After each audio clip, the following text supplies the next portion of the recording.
Panoorin natin to News 5 everywhere. Kong Leviste holds press conference Panoorin natin to Libel daw kinasuhan si Yusek Claire Yung kupal sa wakas din. Nagkaroon din ng katapat. Panoorin natin Kay Yusek Claire Castro para sa 110 million pesos in damages plus attorney's fees.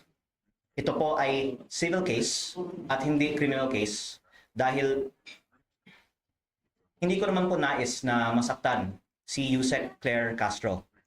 Nais ko lang pong depensahan ang pangalan ko dahil sa kanyang pagpapakalat ng fake news tungkol sa akin. Nais ko din pong linawin. Yusek Claire Mahilig ka sa fake news Sinungaling kang kupal ka. Ngayon, nagkaroon ka ng katapat. Na hindi po natin kalaban ang administrasyon at si Yusek Claire Castro lang po ang ating kinasuhan. Pero ayon po sa advice ng ating lawyer, si Attorney Topacio, si Yusek Claire Castro ay pwedeng kasuhan din ng cyber libel o criminal case. Pero dahil ayaw natin masaktan si Yusek Claire Castro, 110 million pesos in damages na lang po ang sinampahan po natin sa kanya at ayaw natin siyang makulong pa. At pag-aaralan natin po ang ating mga susunod na mga hakbang pa sa kanya at sa ibang mga nagpapakalat ng fake news tungkol sa iba't ibang mga issue na nakikita naman po ng taong bayan ay nagpapalihis lang ng usapan mula sa tunay na issue ng korupsyon sa DPWH dahil si Yusek Claire Castro po kasi ay nagsimula ng kanyang mga vlog episodes tungkol sa akin, baka mga 15 na po ang kanyang mga episodes tungkol sa akin, tungkol sa kung ano-anong mga issue. Nung una, tungkol sa Cabral Files, tapos yung prangkisa na sinabi niyang binenta ko na hindi ko naman binenta, tapos yung ibang mga kontrata sa DOE na hindi naman na po sa akin at kagabi nga po, hindi lang isa, dalawa ang kanyang episodes sa kanyang vlog tungkol sa akin. In fact, in some ways nakakatuwa na she cares so much about me na ang dami na niya pong content tungkol sa akin, pero sana naman po purihin niya ako, wag niya akong i-criticize dahil lahat naman po tayo ay para sa good governance at laban sa korupsyon. Sana katulad ng mga iba na kakampi din natin laban sa korupsyon, magtulungan na lang po tayo para ma-achieve ang mga layunin ng administrasyon na wakasan ng korupsyon sa DPWH.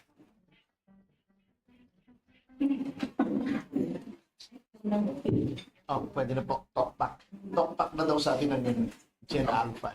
Comment galing ko sa 1.2 FM sa Batangas. So, ito po bang mga parang fishing expedition sa pag-uungkap ng mga issue laban sa iyo? Kapalagi mo po ba, Congressman Leandro, ito po ba ay hindi doon sa mga expose, doon sa mga Cabral Files, like Cabral Files na iyong siniwalat sa publiko? At saan patungo ito mga nangyayari dito? Ang taong bayan na po ang pwedeng maghusga na nung lumabas lang yung Cabral Files, doon nagsimula yung mga matitinding atake nila laban sa akin. At si Yusek Claire Castro ang pinaka-high profile na example nito dahil sa dami nga niya po ng mga vlog episodes tungkol sa akin matapos lamang kong nabanggit na ako po ay in possession ng mga Cabral Files. At ang isang dahilan actually na hindi ko naman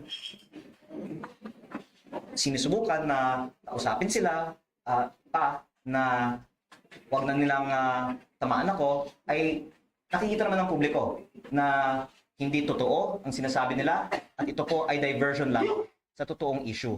At hindi po ako ang nadi-discredit nila. Dinidiscredit nila ang sarili nila. Kaya pinag-aaralan ko po ang aking mga hakbang. At nakita ko, actually, mabuti pa na magsalita siya kasi wala nang naniniwala sa kanya. Logiste, nag-release na po ng UCC si Yusek Claire Castro. And this is the exact quote. Inamin ni Kong Leviste na he is not the owner of Solar para sa Bayan anymore, which has the franchise because he's already divested his shares. He himself is the... What's your take on this? Ang una kong sagot ko po kay Yusek Claire Castro, sumagot na lang si Yusek Claire Castro sa korte dahil may kaso na po kami. At ang direkta ko naman po Oh, Yusek Claire ha. Sumagot ka na lang sa korte ha. Tingnan natin ha. Ang saya-saya. Nakasuhan din si Yusek Claire Kupal.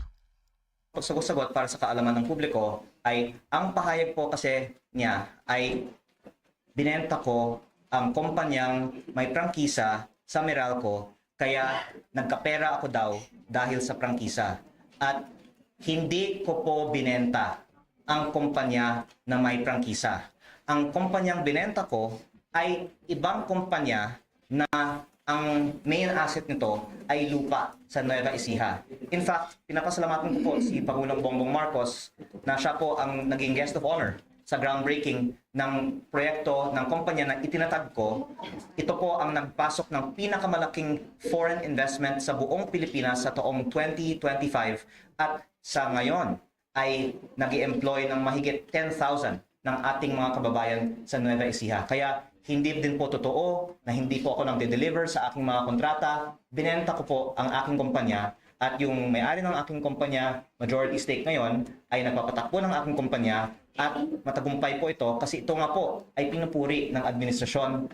Baka pati si Yusek Claire Castro, pinuri na niya po ang proyekto ng kumpanya na binenta ko. Kaya, pero ang point po dito is parang naliligaw si Yusek Claire Castro sa daming mga kumpanya ko kasi yung alegasyon niya, binenta ko yung kumpanya na may prangkisa, yung binenta ko, hindi yung kumpanya na may prangkisa. Yung kumpanya na may prangkisa naman, ito po ang nasabi ko ng status. Ito po ay inaprubahan sa 2019 at may dalawa pong probisyon ang prangkisa. Una, para mag-operate, kailangan ng implementing rules and regulations. Pwede pong tignan ang batas na ito mismo. At ang DOE po ang dapat maglabas nito at walang inilabas na IRR ang DOE. Pangalawa, franchise na nakalagay naman na kung hindi mag-operate for 2 years, ito po ay ipso facto revoked. Ano, attorney, ang ibig sabihin ng ipso facto revoked? By its very fact, automatically. Okay. So, tumigil po ang operation ng kumpanya sa 2022 dahil hindi pa nabigyan siya ng mga permits to operate. Kaya, within 2 years of that, maaari natin sabihin na ipso facto revoked na ang prangkisa ng kumpanyang ito. Actually, nung una kong binunyag ito, baka nagulat si Yusek Claire kasi hindi niya napag-aralan ang batas na ito. Pero ito naman po ay nasa Google. At kung ginawa lang po nila ang kanilang homework at hindi lang pa po pang social media content ang kanilang mga vlog, hindi na nila sanang sinabi ito at hindi na sila sana napahiya.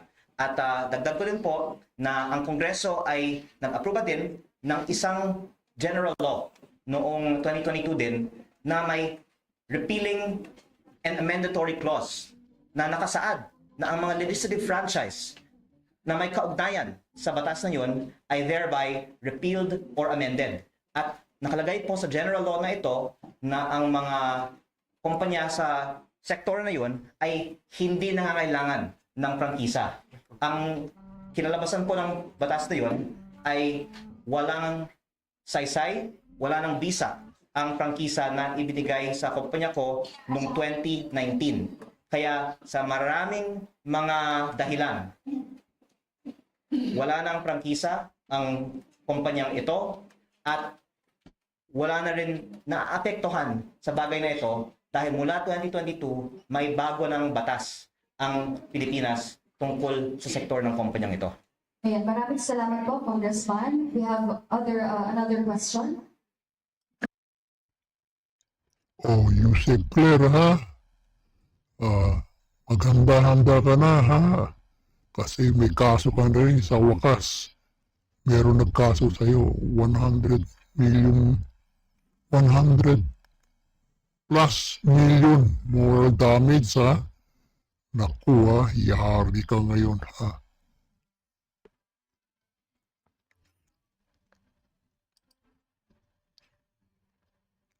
Babu!